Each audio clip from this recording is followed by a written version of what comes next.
Elshinta News and Talk.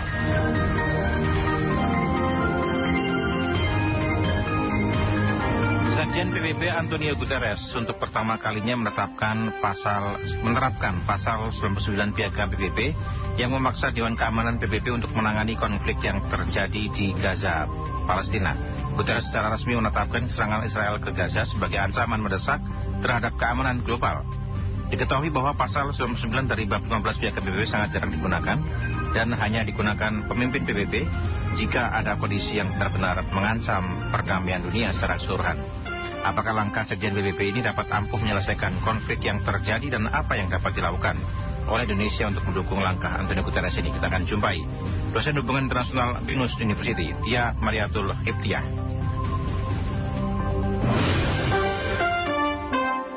Elshinta News and Talk. Kami juga undang Anda pendengar untuk berbincang bersama kami. Silakan via telepon kami undang ya di 0818806543 atau juga mention Twitter kami ya di Twitter @radioelshinta untuk terus berbincang bersama kami membahas topik yang sedang kita angkat kali ini berkaitan dengan langkah dari PBB. Bu Tia, ini pasal 99 ya. Kalau saya sedikit membaca terjemahannya, pasal 99 disebutkan bahwa Sekjen dapat meminta perhatian Dewan Keamanan mengenai sesuatu yang menurut pendapatnya dapat membahayakan pemeliharaan perdamaian dan keamanan internasional berkaitan dengan konflik yang ada di Gaza. Berkaitan dengan meminta perhatian, ini artinya apa? Kalau bisa dikatakan dalam pasal 99 disebut sebagai meminta perhatian ini, Bu Tia? Saya pikir ini keputusan yang sudah tepat ya Mas ya, karena berulang kali juga pihak Amerika Serikat sendiri sudah memberikan warning terhadap Israel untuk tetap menjaga keselamatan warga sivil, walaupun mereka tetap setengah-setengah saya melihatnya untuk menuntaskan konflik kemanusiaan di Gaza. Kenapa saya bilang setengah-setengah? Karena tidak ada statement yang tegas dari pihak Amerika Serikat bahwa ceasefire permanen itu harus segera dilakukan oleh pihak Israel. Nah, sikap Amerika Serikat yang setengah-setengah inilah saya pikir inilah yang menyebabkan Israel terus melakukan serangan di Gaza dan yang menjadi target sasaran sayangnya adalah sivilian atau warga sivil. Nah, ini yang menjadi konsen kita bersama bahwa apa yang dilakukan Israel dengan alasan apapun itu tidak bisa dibenarkan. Bahkan menurut hukum internasional ini bisa dianggap sebagai kejahatan perang karena jelas yang menjadi korban itu bahkan bukan Hamas. Mungkin kita bisa hitung sendiri berapa persen Hamas yang menjadi korban dan berapa ribu bayi dan anak-anak serta wanita yang menjadi korban begitu. Maka saya pikir Sekjen PBB dan beberapa negara memang sudah saatnya karena tidak ada satupun yang bisa menghentikan serangan Israel, bahkan sekarang sudah mulai meluas ke arah selatan bukan hanya utara. Sekarang hampir semua Gaza itu selesai begitu. Ini menjadi menjadi isu genosida dan menjadi isu kemanusiaan yang paling luar biasa, di mana sekarang korban dari civilians itu mencapai 16.000 bahkan lebih ya kalau terus kita biarkan begitu. Jadi kalau misalnya PBB menggunakan pasal 99 ini untuk menghentikan serangan Israel terhadap Gaza, memang sudah harus dilakukan karena tidak ada solusi lain. Amerika sudah mengingatkan, OKI sudah bertemu bahkan melakukan meeting luar biasa. Indonesia juga bahkan berkontribusi melakukan bilateral dengan Amerika Serikat.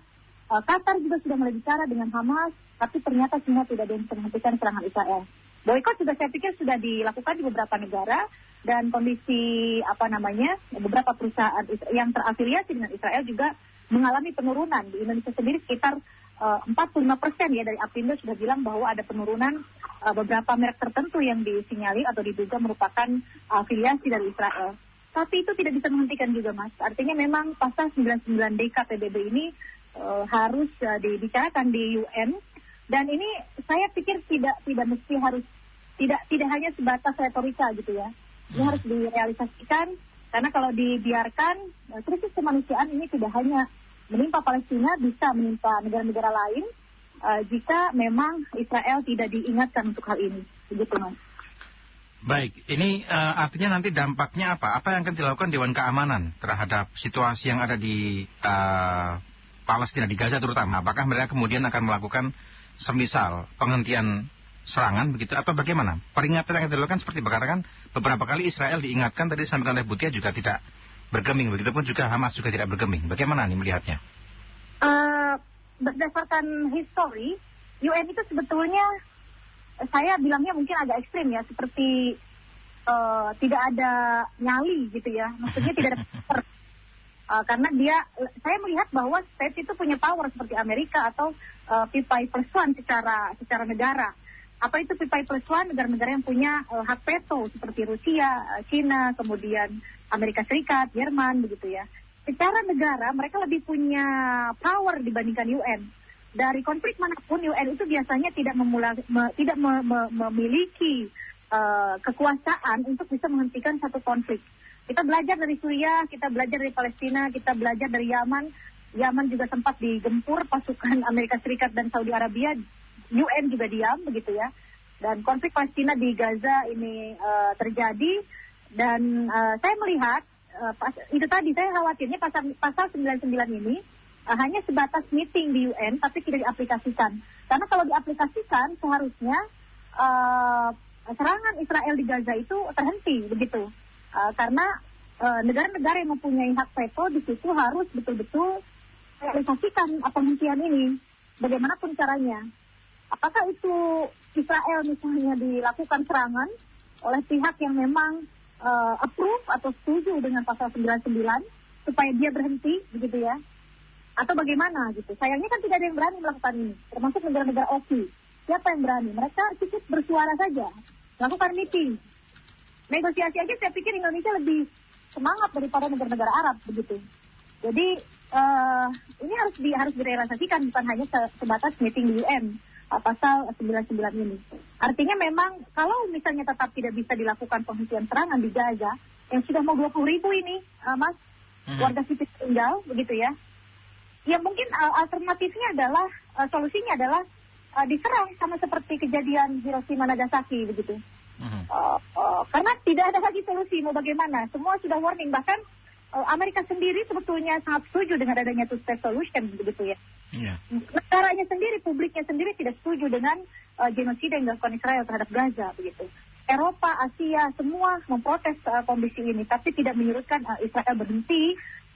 Kita melihat ada agenda apa di balik administration Netanyahu gitu. Ada agenda apa yang Netanyahu inginkan di balik serangan ini. Kita tidak tahu apakah dia hanya ingin satu negara, Palestina tidak ada, hanya Israel. Nah, ini tidak bisa dibenarkan karena ini akan menimpa negara-negara lain kalau hal ini dibiarkan merampas atau penjajahan dilakukan semena-mena begitu. Jadi kalau memang diserang, ya serang saja. UN itu adalah tugasnya memang untuk menjaga perdamaian kan. Memberikan solusi, bukan hanya sebatas berkumpul negara-negara di situ begitu. Bagaimana perdamaian, peace di seluruh dunia ini terrealisasi begitu. Saya cukup lama-lama cukup emosi terbawa begitu ya, karena tidak selesai. Ini sudah 70 tahun lebih begitu ya kondisinya, dan pihak sebelah Israel itu sewenang-wenang sudah sangat sudah sangat sering dilakukan. Ya sebaiknya tidak menjadi dua negara saja, hidup berdampingan. Bahkan Yahudi sendiri kan menginginkan seperti itu, rabi-rabinya menginginkan seperti itu. Akademisinya di Tel Aviv, saya berkontak dengan mereka, tidak ada yang ingin menjadi satu negara saja. Mereka sendiri Yahudi malu bertempat tinggal, kemudian dunia menyaksikan Israel melakukan genosida terhadap negara lain begitu. Sementara mereka juga mengingat bagaimana awal mereka datang ke tempat itu begitu. Ini masalahnya di Netanyahu administration-nya, di pemerintahan Netanyahu-nya. Likud memang keras partainya, Hamas juga keras. Gak bisa ketemu. Kalau mau dihentikan, sama-sama kanan lah macam gitu ya. Betul, kalau mau dihentikan ya sudah, UN berani tidak? Gitu. Ya, melaksanakan pasal 99 DKPBB tersebut. Oke, baik. Kita ke pendengar dulu, ada pendengar sudah menunggu ini. Ada Pak Nanang di Surabaya ya. Pak Nanang silakan. Ya, selamat siang, Kak Mutia. Ya, silakan dengan Ibu Tia, silakan. Ya. Kalau peran daripada PBB diikutsertakan itu adalah sia-sia. Karena apa? Zionis itu bahasanya bukan bahasa diplomasi, ya. Apalagi mereka itu hal tentang kematian itu paling ditakuti. Sementara dari Hamas sendiri, kematian adalah hal-hal yang dirindukan di tanah yang suci, bumi Palestina itu. Jadi kalau mereka dengan bantuan 5 negara yang mendukung Zionis itu ya, biarkan saja mereka masuk di situ. Nanti pertolongan Allah akan datang dengan sendirinya. Allah tidak memberikan kesempatan kepada orang-orang kafir yang tidak diridhoi di bumi Palestina. Itu aja sementara. Terima kasih. Assalamualaikum. Waalaikumsalam. Ya, terima kasih ya Pak Nanang. Pendengar lain juga bisa bergabung bersama kami. Silakan via telepon 021 586 2000 atau pesan singkat 0811806543. Tanggapannya bagaimana, Bu? Ini menggunakan mungkin barangkali perspektif agama kalau Pak Nanang tadi. Gimana, Bu Dia? Silakan. Ya, saya pakai perspektif agama ya, karena saya dosen HI sebetulnya kalau pakai perspektif agama saya mungkin lebih banyak sekali muncul argumen saya, karena saya selama tinggal di pesantren, background saya juga dari keluarga Kiai gitu ya. Terus saya tidak bisa melakukan itu karena krisis kemanusiaan ini harus dihentikan, itu saja ya. Apapun caranya, Hamas memang suka dan merindukan kematian, saya tidak mengerti begitu ya, karena civilians itu harus dilindungi. Ini tidak boleh terjadi. This is the colonialism. Ini adalah memang penjajahan, pure penjajahan. Dan kalau ini dibiarkan, ini akan terjadi pada bangsa-bangsa lain. Sama seperti genosida yang dilakukan oleh Nazi, oleh Hitler terhadap Yahudi di Jerman gitu ya. Semua saat itu beberapa split negara-negara yang di bawah Ottoman memberikan perlindungan terhadap Yahudi. Kenapa? Karena tidak boleh terjadi genosida dilakukan oleh satu pemerintahan atau power terhadap satu suku etnis tertentu. Ini yang terjadi dengan Yahudi sendiri, tapi dia melakukan hal yang sama terhadap bangsa lain begitu.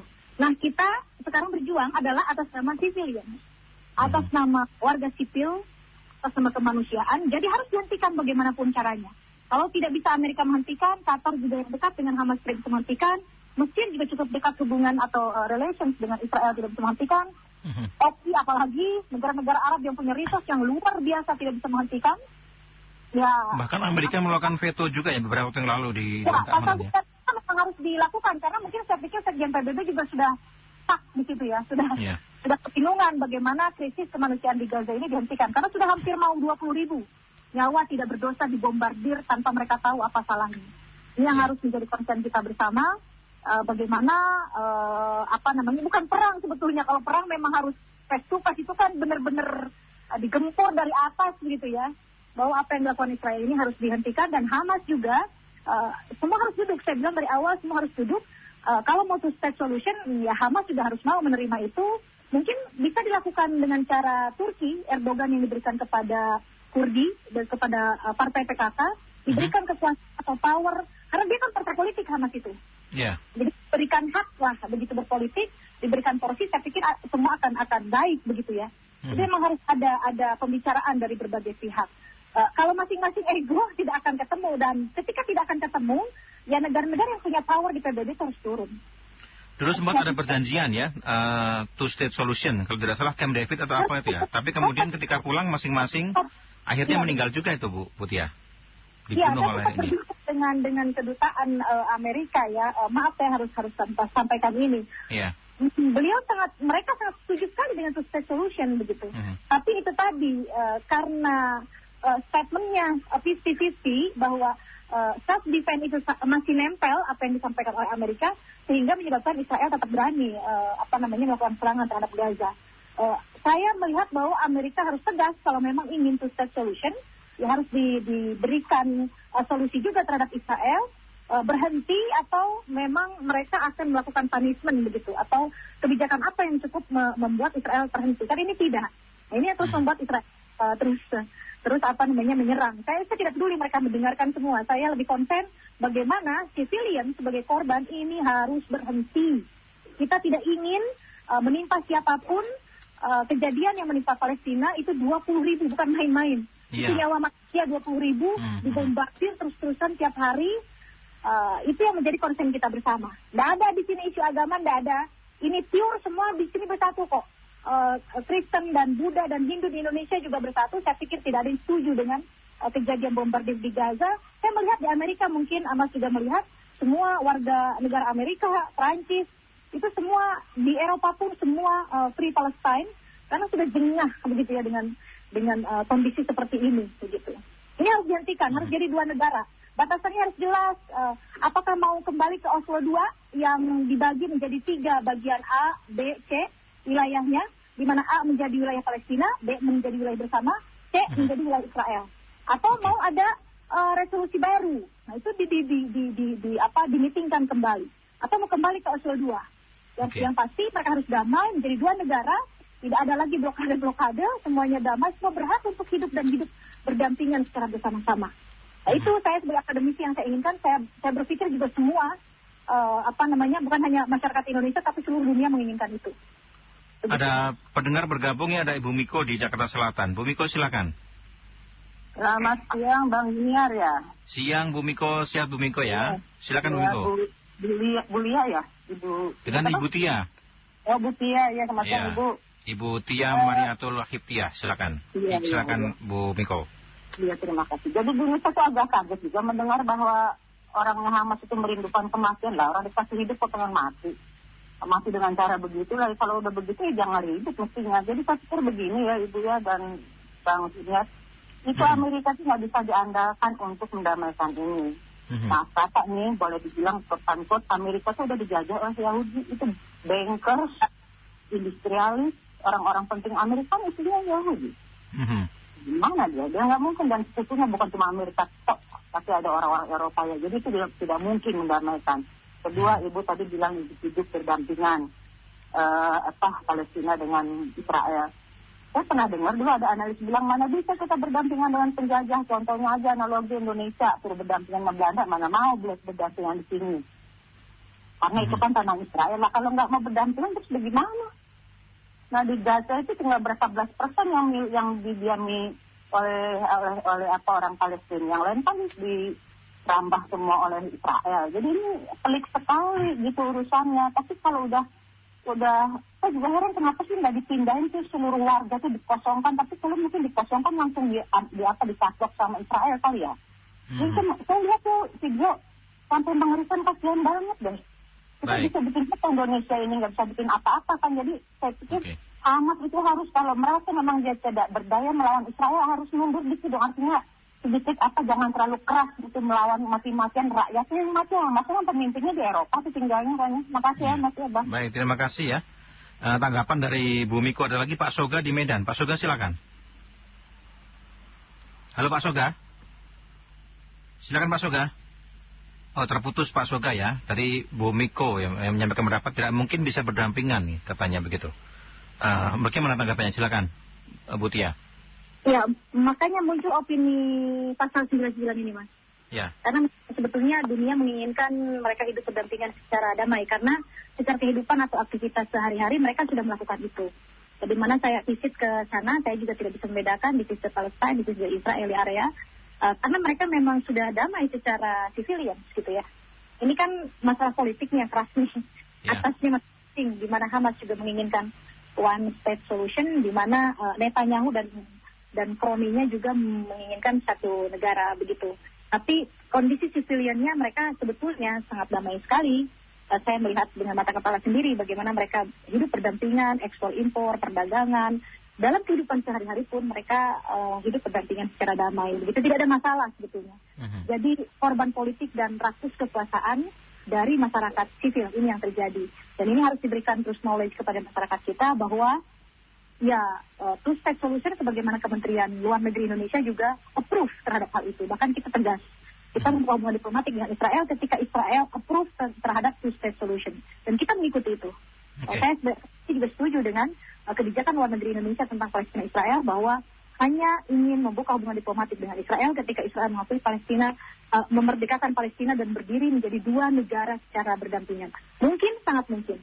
Jika memang ada niat sama, termasuk dari negara-negara yang terlibat. Masalahnya kan tidak. Saya ulang lagi, masalahnya tidak. Amerika setengah-setengah, Eropa juga tetap berdiri di samping Israel. Jadi Israelnya merasa besar kepala dan terus melakukan genosida terus-terusan. Sementara negara Arab pun setengah-setengah juga mendukung Palestina. Jadi ini yang tidak ketemu. Kalau sudah terjadi sampai 20.000, masa dunia akan diam? Tidak ada penghuni sepertinya. Melihat pembunuhan, dibantai terus-terusan setiap hari, seperti tidak punya hati semua pemimpin dunia. Saya katakan itu di berbagai media sosial. Dunia seperti mati, seperti tidak ada orangnya, begitu. Dan ini harus dilakukan two state solution. Tidak ada pilihan lain. Tidak mungkin one state solution Palestina doang, tidak mungkin. Israel sudah established sebagai negara, tidak mungkin juga Israel sebagai negara karena dia menjajah dan okupasi. Jadi solusinya adalah two-state solution. Oke, ada pendengar lagi sudah menunggu ya. Tadi Pak Soga sempat terputus, sudah tersambung Pak Soga di Medan. Silakan Pak Soga. Halo Pak Soga. Iya, terputus lagi ya Pak Soga ya. Mohon izin ya Pak Soga, mohon maaf ya. Sepertinya ada gangguan sinyal Pak Soga. Kalau kita lihat, perhatian Dewan Keamanan ini berarti apa yang akan dilakukan Dewan Keamanan kira-kira Putih ya? Baru sebatas rencana mereka berkumpul, Putin sudah melakukan pembicaraan, Jokowi juga sudah melakukan pembicaraan dengan Sekjen PBB. Saya bahwa ada niat yang ada kemajuan lah, terutama Rusia dan Qatar begitu di Indonesia. Saya melihat tetap aktif untuk menyelesaikan masalah di Gaza ini. Saya tidak melihat di China tetap masih kebijakan luar negerinya masih belum melangkah lebih maju lagi begitu. Khawatirnya nanti kena veto lagi sama Amerika ya? Ya, lebih hati-hati saya melihat China ini dalam menyikapi Israel Palestina begitu ya. Kalau China apa pertimbangannya berarti kira-kira Bu?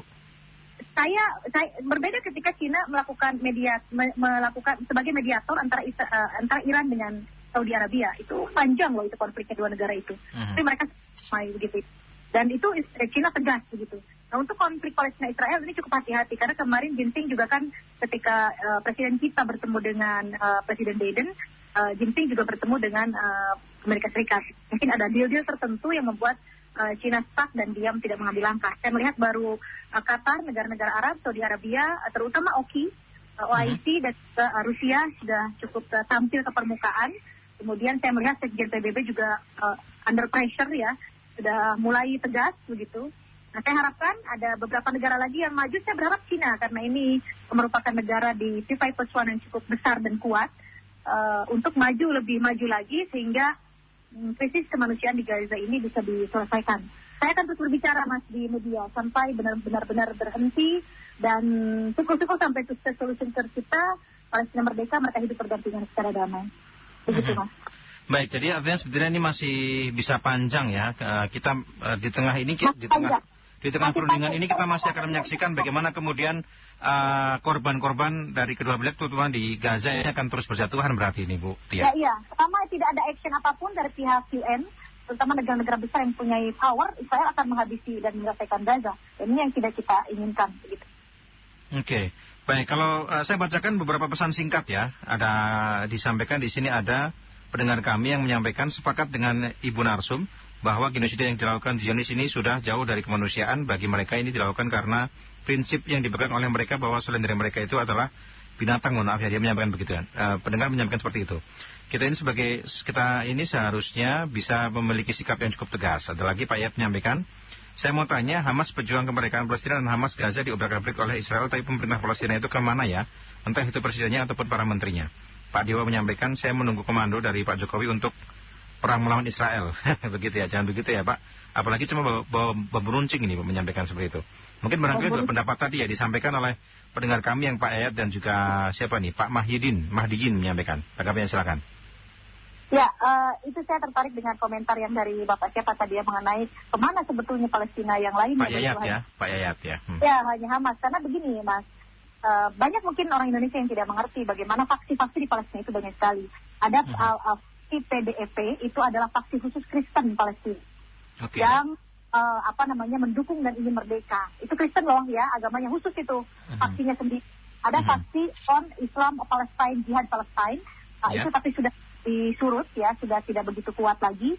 Ada faksi Hamas yang dulu sama seperti, ada faksi Fatah yang dulu sama perjuangannya sama seperti Hamas. Tapi bedanya mereka bergerilya. Sama, bentuknya memang menyerang Israel karena ingin merdeka. Sama dengan Indonesia dulu lah. Fatah dulu seperti itu. Tapi kemudian Fatah lama-lama mengubah strateginya menjadi lebih ke diplomasi untuk merdeka Palestina. Nah, kemudian ada faksi Hamas. Hamas ini baru sebetulnya dibandingkan dengan faksi yang lain. Baru ada tahun 87 di bawah Ismail Haniyah. Bahkan kabarnya Ismail Haniyah tidak ada di lokasi ya. Ini juga yang harus criticize. Karena dia hidup di Qatar, di bawah perlindungan Qatar begitu. Sementara Hamas sendiri kelompoknya itu berjuang untuk memerdekakan Palestina dan warga sipil menjadi korban begitu. Jadi kalau kita pahami banyak partai, bahkan banyak partai di Knesset sendiri di Israel yang tidak suka dengan kepemimpinan Benjamin Netanyahu, bahkan mereka walk out dari forum Knesset. Bahkan di demo juga ya, Netanyahu ya? Betul. Bahkan beberapa faksi atau partai tersebut menginginkan Netanyahu turun. Sama seperti di kita, ada Demokrat, ada PDI Perjuangan, ada Golkar, dan sebelum kejadian 7 Oktober, itu 2 partai terbesar di Knesset itu sudah mau menggulingkan Netanyahu. Sebetulnya Netanyahu kurang populer. Tapi dengan kejadian 7 Oktober naik lagi popularitasnya. Ini yang menjadi pertanyaan begitu ya. Makanya ini saya pikir bahwa yang sampai ke Indonesia, Hamas itu adalah seperti organisasi yang menyerang Israel. Ini partai politik sebetulnya. Partai politik. Jadi harus meyakinkan Hamas bagaimana kalau merdeka menjadi satu negara dia juga dapat porsi gitu loh. Jadi tidak ada tindakan yang kemudian menyerang kembali dan Israel membalasnya dengan membabi buta bahkan melakukan genosida. Ini yang tidak diharapkan lagi. Bagaimana ini komunikasi ini bisa jalan begitu. Hamas bisa menerima, Israel bisa menerima. Saya pikir sih Netanyahu harus turun. Ganti pemerintahan, ganti partai politik yang memang pro terhadap two-state solution. Kalau ganti yang partai seperti apa? Tadi katanya ada partai yang memang sangat radikal di sana. Betul, ya? Ada banyak partai yang memang tidak setuju dengan Zionis atau dengan okupasi yang terus menerus begitu. Nah mungkin partai tersebut itu partai-partai kecil sayangnya Mas. Iya. Di Knesset. Bahkan kabarnya partai Arab juga ada di sana ya? Di Israel, ada. Arab di Knesset ada. Nah itu tadi partainya kecil dan mereka berteriak-teriak kalau tidak setuju walk out paling dari Knesset gitu. Nah kalau misalnya partai besar di Knesset itu bisa menggulingkan Netanyahu, kemudian ada komunikasi yang baik dengan Hamas, saya pikir two-state solution bukan mimpi. Itu realistis kok, itu realistis. Ini persoalan politik, pure politik, di mana Hamas ingin menjadi penguasa, di mana Netanyahu ingin terus menjadi penguasa melalui menyerang Palestina. Setiap kali mau pemilu itu Netanyahu bikin ulah, Mas. Coba cek aja, setiap mau pemilu dia akan ada tiba-tiba tentaranya masuk ke Al-Aqsa, minjek-minjek tempat ibadah. Ada saja gitu provokasinya Netanyahu ini. Karena apa? Sebetulnya nama dia sudah tidak populer di Israel itu. Mau menjelang jatuh, bikin lagi. Nah, provokasi yang dilakukan oleh Netanyahu itu caranya adalah ya begitu. Dengan cara mengintimidasi Palestina, tentaranya datang ke Israel menginjak-injak, memprovokasi untuk orang emosional gitu. Sudah tahu Hamas begitu sikapnya itu strict gitu kan. Diprovokasi, menyerang. Nah, kemudian dia serang balik, kemudian dia bicara di seluruh panggung dunia, di seluruh media, naik lagi popularitasnya. Itu yang saya baca dari strategi untuk mempertahankan powernya Netanyahu. Udah nggak ada apa-apa, jadi ya kalau Netanyahu ngomong biarin aja mestinya gitu kan. Dan ganti dengan rezim yang baru yang setuju dengan pendirian two-state solution. Begitu ya. Tapi kabarnya juga Netanyahu juga menggandeng oposisi dalam kabinetnya sehingga kemudian barangkali strategi Netanyahu untuk mempertahankan diri dari kekuasaannya. Bukan menggandeng, masih dibalik. Jadi gara-gara 7 Oktober itu 2 partai terbesar di Knesset yang tadinya adalah oposisi Netanyahu menjadi join dengan Netanyahu. Karena apa? Netanyahu di mana-mana dapat panggung gitu loh. Bicara di berbagai internasional, dielu-elukan sebagai orang yang memprotek warganya, menyerang kembali Hamas, itu kan jadi harum lagi tuh. Makanya 2 partai yang tadinya membuang Netanyahu dan menjadi oposisi malah gabung. Tapi kemudian di demo juga oleh rakyatnya. Sebagian rakyatnya mendemo karena yang berpikiran waras akan malu apa yang dilakukan oleh pemerintahan Israel ini terhadap Gaza kan. Dalam keseharian mereka sudah akur, saya sudah merasa bahwa tidak ada masalah Yahudi, Kristen, Islam itu bersama-sama di satu lingkungan begitu. Santai gitu, rakyat itu memang menginginkan itu, damai bersama-sama begitu ya. Apalagi akademisinya gitu, mereka cukup keras juga menentang Netanyahu. Tapi itulah, kalau selama Netanyahu berkuasa dan tidak turun, itu akan terus dilakukan penggempuran Gaza ini. Harus turun dan diganti rezim lah Mas. Itu selesai itu sebetulnya. Oke, baik. Langkah Indonesia kira-kira bagaimana? Kan sudah melakukan menyurati PBB, kemudian juga ada upaya-upaya yang lain yang dilakukan. Ini sepertinya apa yang harus dilakukan? Step dari Indonesia sudah bagus. Pertama ya, saya melihat nih. Ketika terjadi serangan awal itu di Gaza dan sampai terus menaik 4.000, 5.000, 7.000, Presiden Jokowi cepat mengambil langkah di mana negara-negara masih diam, beliau melakukan meeting. Itu tuh itu meeting luar biasa loh Mas. Jadi bukan meeting memang tahunan meeting, bukan. Jadi Presiden Jokowi langsung melakukan meeting luar biasa dengan Oki dan kemudian menjadi representatif dari Oki untuk menemui Presiden Biden. Mereka berdua meeting bilateral. Setelah dari Oki, Presiden Jokowi langsung bertemu dengan Biden. Ada deal-deal tertentu, mereka meeting berdua secara bilateral. Tidak cukup dengan Amerika, sekarang Presiden Jokowi melakukan approach terhadap Sekjen PBB-nya langsung. Dan tiba-tiba keluar nih pasal 99 ini. Saya melihat bahwa luar biasa kebijakan luar negeri Presiden Jokowi untuk kemerdekaan Palestina. Sudah mau apa lagi? Kita tidak bisa melakukan hal-hal lain lagi karena memang kita tidak punya hubungan diplomatik dengan Israel, begitu. Mungkin calling people to people. People to people itu artinya, misalnya saya nih akademisi, bagaimana kita melakukan koordinasi dengan para akademisi di sana juga untuk bagaimana si Netanyahu ini mempunyai kebijakan yang stop wall gitu. Ormas seperti NU kemarin juga mengadakan Isora. Betul. Itu juga akan memberikan bargaining tidak seperti itu? Iya, harusnya ormas akademisi di kita yang memang punya hubungan baik dengan people di sana, people to people ya, people to people kan. Relationship itu tidak mesti state to state tapi people to people. Ormas akademisi di sini bisa kirim email, bisa berkomunikasi dengan para akademisi di sana, dengan organisasi masyarakat di sana, bagaimana bisa menghentikan kekejaman Netanyahu ini. Ini bisa dilakukan juga. Ini merupakan perjuangan juga gitu. Jadi perjuangan itu tidak selalu berdemonstrasi begitu ya. Saya pikir melobi berbagai pihak yang ada di di sana juga merupakan bentuk perjuangan bagaimana Israel menghentikan serangannya terhadap Gaza. Begitu, Mas.